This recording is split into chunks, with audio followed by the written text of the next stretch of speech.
To rectify remote control, we require all these equipments and tools. First and foremost is the multimeter, then pocket precision screwdriver, tweezer,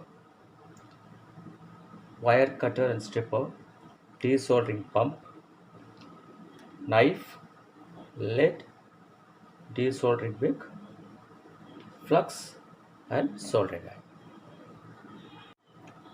To remove the back cover of the remote control, first remove the battery cover, then remove the batteries,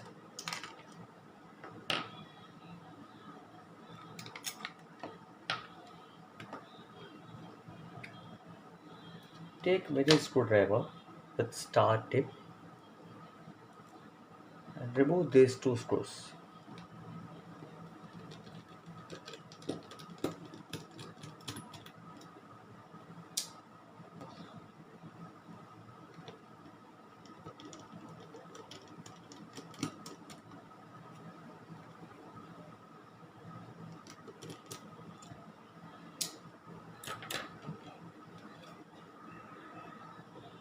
Then,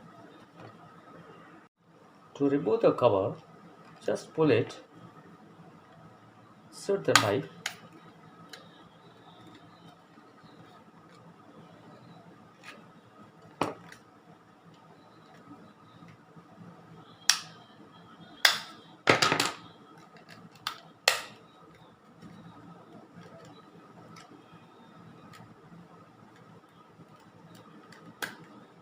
that's it.